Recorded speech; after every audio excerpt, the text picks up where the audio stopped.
ओम शांति। आज है 12 फरवरी 2023।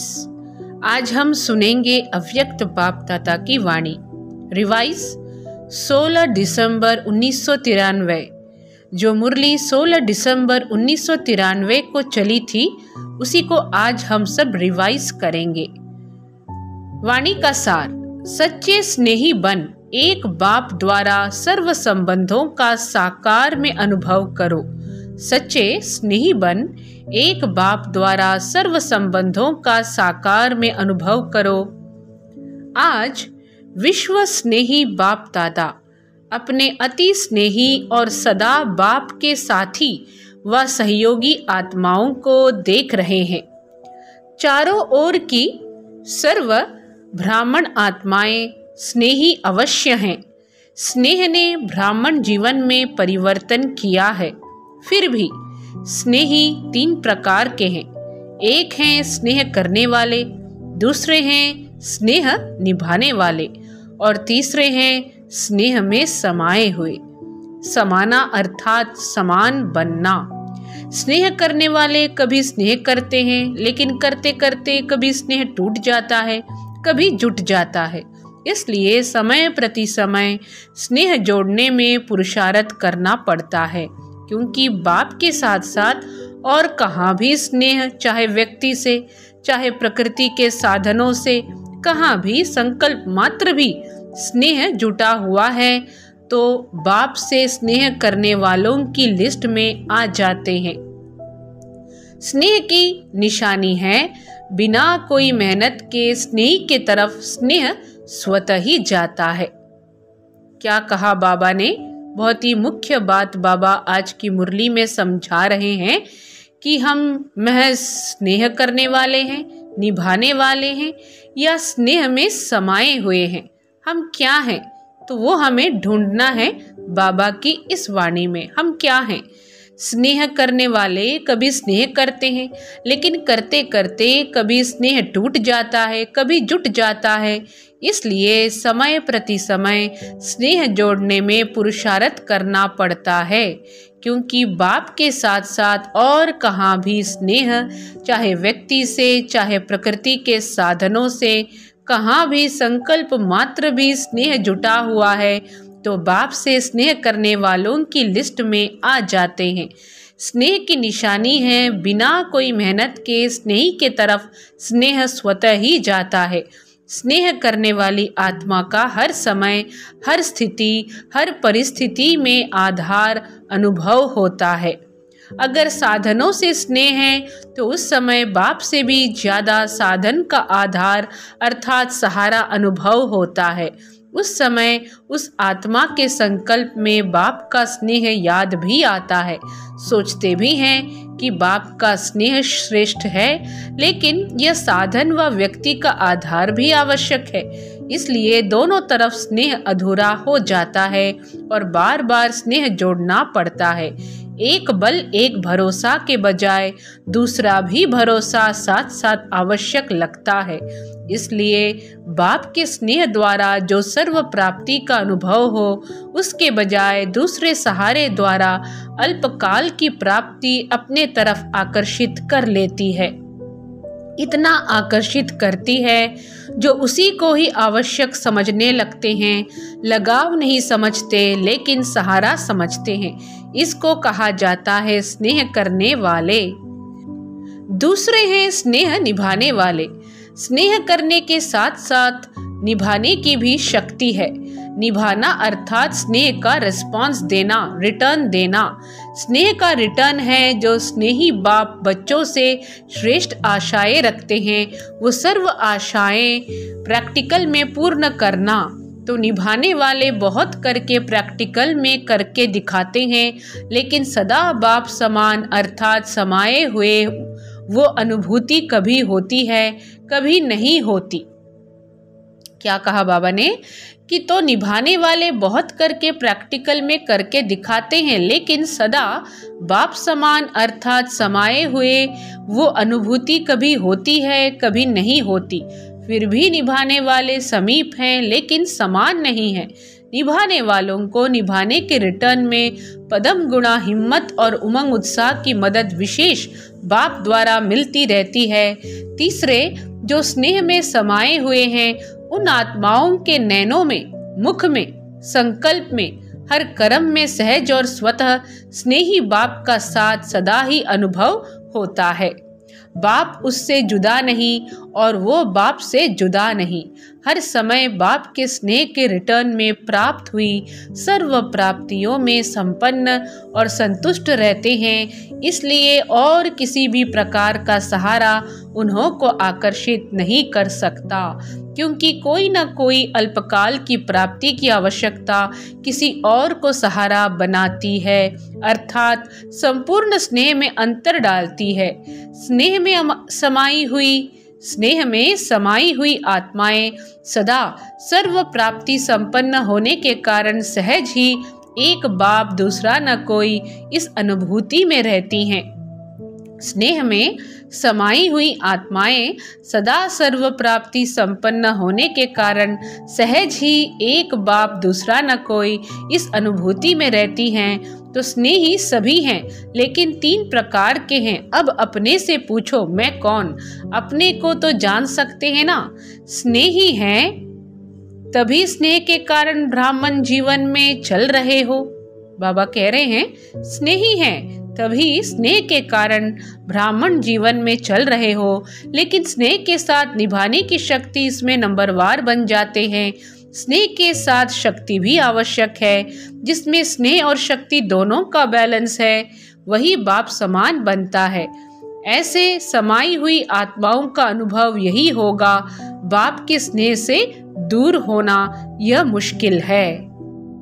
तो बाबा क्या समझा रहे हैं हम बच्चों को आज की अव्यक्त वाणी में कि स्नेह के साथ शक्ति भी आवश्यक है। जिसमें स्नेह और शक्ति दोनों का बैलेंस है वही बाप समान बनता है। ऐसे समाई हुई आत्माओं का अनुभव यही होगा।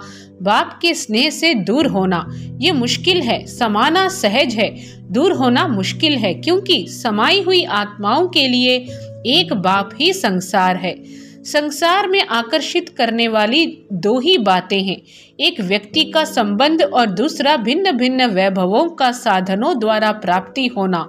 तो समाई हुई आत्मा के लिए सर्व संबंध के रस का अनुभव एक बाप द्वारा सदा ही होता है। तो समाई हुई आत्मा के लिए सर्व संबंध के रस का अनुभव एक बाप द्वारा सदा ही होता है। सर्व प्राप्तियों का आधार एक बाप है, न कि वैभव व साधन। वैभव व साधन रचना है, वैभव व साधन रचना है और बाप रचता है। जिसका आधार रचता है उसको रचना द्वारा अल्पकाल के प्राप्ति का स्वप्न मात्र भी संकल्प नहीं हो सकता। जिसका आधार रचता है उसको रचना द्वारा अल्पकाल के प्राप्ति का स्वप्न मात्र भी संकल्प नहीं हो सकता। बाप दादा को कभी कभी बच्चों की स्थिति को देख हंसी आती है, क्योंकि आश्चर्य तो कह नहीं सकते, फुल स्टॉप है। चलते चलते बीज को छोड़ टाल टालियों में आकर्षित हो जाते हैं। कोई आत्मा को आधार बना लेते हैं, कोई साधनों को आधार बना लेते हैं, क्योंकि बीज का रूप रंग शोभनीक नहीं होता और टाल टालियों का रूप रंग बड़ा शोभनीक होता है। देहधारी के संबंध का आधार देहभान में सहज अनुभव होता है और बाप का आधार देहभान से परे होने से अनुभव होता है। देहभान में आने की आदत तो है ही, न चाहते भी हो सकते हैं, इसलिए देहधारी के संबंध का आधार व सहारा सहज अनुभव होता है। समझते भी हैं कि ये ठीक नहीं है, फिर भी सहारा बना लेते हैं। बाप दादा देख देख मुस्कुराते रहते हैं। उस समय की स्थिति हंसाने वाली होती है। जैसे आप लोग क्लासेस में व भाषणों में एक तोते की कहानी सुनाते हो, उसको मना किया कि नलके पर नहीं बैठो, लेकिन वो नलके पर बैठ करके बोल रहा था।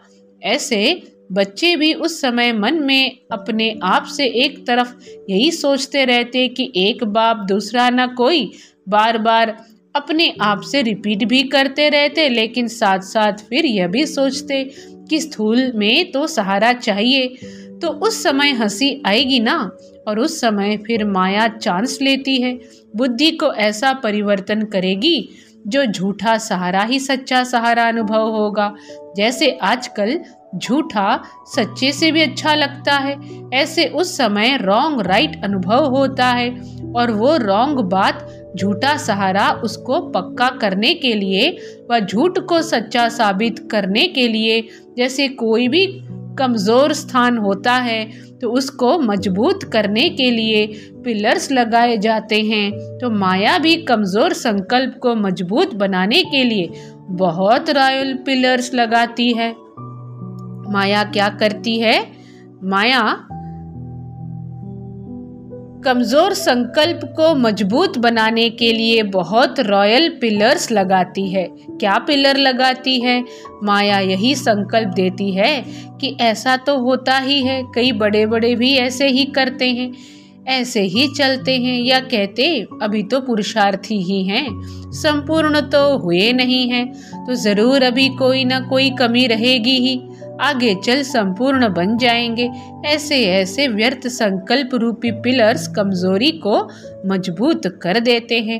तो ऐसे पिलर्स का आधार नहीं लेना, समय आने पर यह आर्टिफिशियल पिलर धोखा दे देते हैं। सर्व संबंधों का सहारा एक बाप सदा रहे, यह अनुभव कम करते हो। सर्व संबंधों का सहारा एक बाप सदा रहे, यह अनुभव कम करते हो। इस सर्व संबंधों के अनुभव को बढ़ाओ। सर्व संबंधों की अनुभूति कम होने के कारण कहीं न कहीं अल्पकाल का संबंध जुट जाता है। स्थूल जीवन में भी स्थूल रूप का सहारा व हर परिस्थिति में स्थूल रूप का सहयोग देने वाला सहारा बाप है। यह अनुभव और बढ़ाओ। ऐसे नहीं कि बाप तो है ही सूक्ष्म में सहयोग देने वाला, निराकार है, आकार है, साकार तो है नहीं, लेकिन हर संबंध को साकार रूप में अनुभव कर सकते हो, साकार स्वरूप में साथ का अनुभव कर सकते हो। इस अनुभूति को गहराई से समझो और स्वयं को इसमें मजबूत करो। तो व्यक्ति वैभव व साधन अपने तरफ आकर्षित नहीं करेंगे। साधनों को निमित्त मात्र कार्य में लाना व साक्षी हो सेवा प्रति कार्य में लगाना, ऐसी अनुभूति को बढ़ाओ। सहारा नहीं बनाओ, निमित्त मात्र हो। इसको कहा जाता है स्नेह में समाई हुई समान आत्मा। तो अपने से सोचना कि मैं कौन, समझा? अच्छा, सदा स्नेह में समाये हुए समान आत्माओं को, सदा एक बाप से सर्व संबंध का अनुभव करने वाली आत्माओं को, सदा एक बाप को आधार मूर्त सच्चा सहारा अनुभव करने वाली आत्माओं को, सदा सर्व प्राप्ति रचता बाप द्वारा अनुभव करने वाली आत्माओं को, सदा सहज स्वतः एक बल एक भरोसा अनुभव करने वाली सच्चे स्नेही आत्माओं को बाप दादा का याद प्यार और नमस्ते। और हम रूहानी बच्चों की रूहानी बाबा को याद प्यार और नमस्ते। दादियों से मुलाकात सदा समाये हुए हैं, या याद करने की मेहनत करनी पड़ती है, सिवाय एक बाप के और कोई दिखाई नहीं देता। जब कहानियाँ सुनते हो तो हंसी आती है ना, कहानी जब तक चलती है तब तक समझ में नहीं आती, और जब कहानी समाप्त होती है तो सोचते हैं ये क्या हुआ, मैं थी या और कोई था, ऐसे भी सोचते हैं, क्योंकि उस समय परवश होते हैं ना। उस समय क्या होते हैं? परवश। तो परवश को अपना होश नहीं होता है। जब अपना होश आता है तो फिर आगे बढ़ने का जोश भी आता है। तो बाबा कह रहे हैं कि परवश को अपना होश नहीं होता है। जब अपना होश आता है तो फिर आगे बढ़ने का जोश भी आता है। अच्छा, संगठन बढ़ता जा रहा है और बढ़ता ही रहेगा, और आप निमित्त आत्माएं यह सब खेल देख हर्षित होते रहते हो। सभी चल रहे हैं, कोई चल रहा है, कोई उड़ रहा है, और आप लोग क्या करते हो? उड़ते उड़ते साथ में औरों को भी उड़ा रहे हो, क्योंकि रहमदिल बाप के रहमदिल आत्माएं बन गए। तो रहम आता है ना, घृणा नहीं आती, लेकिन रहम आता है, और यह रहम ही दिल के प्यार का काम करता है, और यह रहम ही दिल के प्यार का काम करता है। अच्छा, जो भी चल रहा है अच्छे से अच्छा चल रहा है, अथक बन सेवा कर रहे हैं ना। निमित्त आत्माओं के अथकपन को देख सब में उमंग आता है ना। अव्यक्त बाप दादा की पर्सनल मुलाकात। साधारणता को समाप्त कर विशेषता के संस्कार नेचुरल और नेचर बनाओ। साधारणता को समाप्त कर विशेषता के संस्कार नेचुरल और नेचर बनाओ। अपने को सदा संगम युग के रूहानी मौजों में रहने वाले अनुभव करते हो। मौजों में रहते हो व कभी मौज में कभी मूंझते भी हो, या सदा मौज में रहते हो? क्या हालचाल है? कभी कोई ऐसी परिस्थिति आ जाए व ऐसी कोई परीक्षा आ जाए तो मूंझते हो थोड़े टाइम के लिए, और उस थोड़े टाइम में अगर आपको कॉल आ जाए तो फिर क्या होगा? अकाले मृत्यु का तो समय है ना, तो थोड़ा समय भी अगर मौज के बजाय मूंझते हैं और उस समय अंतिम घड़ी हो जाए तो अंतमति सो गति क्या होगी? इसलिए सुनते रहते हो ना सदा एवर रेडी। एवर रेडी का मतलब क्या है? क्या हर घड़ी ऐसे एवर रेडी हो? कोई भी समस्या संपूर्ण बनने में विघ्न रूप नहीं बने। अंत अच्छी तो भविष्य आदि भी अच्छा होता है। तो एवर रेडी का पाठ इसलिए पढ़ाया जा रहा है। ऐसे नहीं सोचो कि थोड़ा समय होता है, लेकिन थोड़ा समय भी 1 सेकंड भी धोखा दे सकता है। वैसे सोचते हैं ज़्यादा टाइम नहीं चलता, ऐसा 2-4 मिनट चलता है, लेकिन 1 सेकंड भी धोखा देने वाला हो सकता है। तो मिनट की तो बात ही नहीं सोचो, क्योंकि सबसे वैल्यूएबल आत्माएं हो, अमूल्य हो। अमूल्य आत्माओं का कोई दुनिया वालों से मूल्य नहीं कर सकते। दुनिया वाले तो आप सबको साधारण समझेंगे, लेकिन आप साधारण नहीं हो, विशेष आत्माएं हो। विशेष आत्मा का अर्थ ही है जो भी कर्म करे, जो भी संकल्प करे, जो भी बोल बोले, वो हर बोल और हर संकल्प विशेष हैं, साधारण नहीं हो। समय भी साधारण रीति से नहीं जाए, हर सेकंड और हर संकल्प विशेष हो। इसको कहा जाता है विशेष आत्मा। तो विशेष करते करते साधारण नहीं हो जाए, ये चेक करो।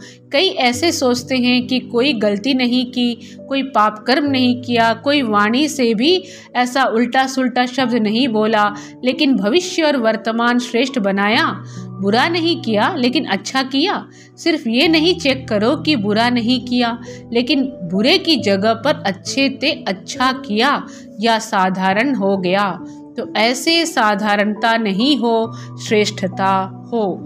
नुकसान नहीं हुआ लेकिन जमा हुआ, क्योंकि जमा का समय तो अभी है ना।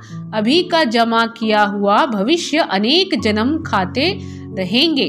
तो जितना जमा होगा उतना ही खाएंगे ना। अगर कम जमा किया तो कम खाना पड़ेगा, अर्थात प्रारब्ध कम होगी। लेकिन लक्ष्य है श्रेष्ठ प्रारब्ध पाने का। या साधारण भी हो जाए तो कोई हर्जा नहीं। स्वर्ग में तो आ ही जाएंगे, दुख तो होगा नहीं। साधारण भी बने तो क्या हर्जा है या चलेगा? तो चेक करो कि हर सेकेंड हर संकल्प विशेष हो। जैसे आधा कल्प के देवभान का अभ्यास नेचुरली न चाहते हुए भी चलता रहता है ना। बाबा कह रहे हैं जैसे आधा कल्प के देहभान का अभ्यास नेचुरली न चाहते हुए भी चलता रहता है ना। देह अभिमान में आना नेचुरल हो गया है ना। ऐसे देही अभिमानी अवस्था नेचुरल और नेचर हो जाए तो जो नेचर होती है वह स्वतः ही अपना काम करती है। सोचना नहीं पड़ता है, बनाना नहीं पड़ता है, करना नहीं पड़ता है, लेकिन स्वतः हो ही जाता है। तो ऐसे विशेषता के संस्कार नेचर बन जाएं और हर एक के दिल से निकले। ऐसे नहीं कि मेरी नेचर यह है, मेरी नेचर यह है नहीं। हर एक के मुख से मन से यही निकले कि मेरी नेचर है ही विशेष आत्मा के विशेषता की। मेरी नेचर क्या है? मेरी नेचर है ही विशेष आत्मा के विशेषता की। तो ऐसे है या मेहनत करनी पड़ती है। जो नेचर होती है उसमें मेहनत नहीं होती। किसी की नेचर रमणीक है तो स्वतः ही रमणीकता चलती रहती है ना। उसको पता भी नहीं पड़ेगा कि मैंने क्या किया। कोई कहेगा तो भी कहेंगे कि मैं क्या करूं, मेरी नेचर है। तो विशेषता की भी ऐसी नेचर हो जाए। कोई पूछे आपकी नेचर क्या है तो सबके दिल से निकले कि हमारी नेचर है ही विशेषता की। साधारण कर्म की समाप्ति हो गई, क्योंकि मर जीवा हो गए ना। तो साधारणता से मर गए, विशेषता में जी रहे हैं, माना नया जन्म हो गया, तो साधारणता पास्ट जन्म की नेचर है, अभी की नहीं, क्योंकि नया जन्म ले लिया तो नए जन्म की नेचर विशेषता है। ऐसे अनुभव हो तो अभी क्या करेंगे? साधारणता की समाप्ति, संकल्प में भी साधारणता नहीं।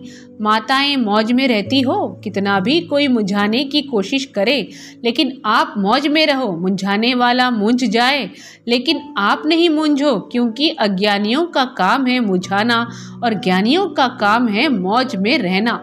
तो वो अपना काम करें और आप अपना काम करो, सदा मौज का अनुभव करो, तब तो फलक से कह सकेंगे।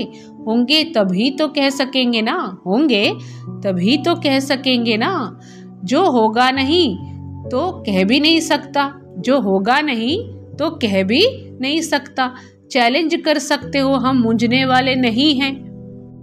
तो आज बाबा माताओं के प्रति क्या पूछ रहे हैं कि माताएं मौज में रहती हो, जितना भी कोई मुंझाने की कोशिश करे लेकिन आप मौज में रहो, मुंझाने वाला मूंझ जाए लेकिन आप नहीं मूंझो, क्योंकि अज्ञानियों का काम है मुंझाना और ज्ञानियों का काम है मौज में रहना। तो वो अपना काम करे और आप अपना काम करो, सदा मौज का अनुभव करो, तब तो फलक से कह सकेंगे। होंगे तभी तो कह सकेंगे ना, जो होगा नहीं तो कह भी नहीं सकता। चैलेंज कर सकते हो, हम मूंझने वाले नहीं हैं, क्योंकि विशेष आत्माएं हैं। क्या याद रखेंगे? मौज में रहने वाली विशेष आत्मा है। ऐसी हिम्मत वाले हो ना, हिम्मत वालों को मदद स्वतः ही मिलती है। अच्छा, आज का वरदान है, सहज विधि द्वारा विधाता को अपना बनाने वाले सर्व भाग्य के खजानों से भरपूर भव। सहज विधि द्वारा विधाता को अपना बनाने वाले सर्व भाग्य के खजानों से भरपूर भव। भाग्य विधाता को अपना बनाने की विधि है बाप और दादा दोनों के साथ संबंध। कई बच्चे कहते हैं हमारा तो डायरेक्ट निराकार से कनेक्शन है, साकार ने भी तो निराकार से पाया, हम भी उनसे सब कुछ पा लेंगे। लेकिन यह खंडित चाबी है, सिवाय ब्रह्मा कुमार कुमारी बनने के भाग्य बन नहीं सकता। साकार के बिना सर्व भाग्य के भंडारे का मालिक बन नहीं सकते, क्योंकि भाग्य विधाता भाग्य बांटते ही हैं ब्रह्मा द्वारा। तो विधि को जानकर सर्व भाग्य के खजानों से भरपूर बनो। स्लोगन है, स्वयं से सेवा से सर्व से संतुष्टता का सर्टिफिकेट लो, तब सिद्धि स्वरूप बनेंगे। स्वयं से सेवा से सर्व से संतुष्टता का सर्टिफिकेट लो, तब सिद्धि स्वरूप बनेंगे। अच्छा, सभी को ओम शांति।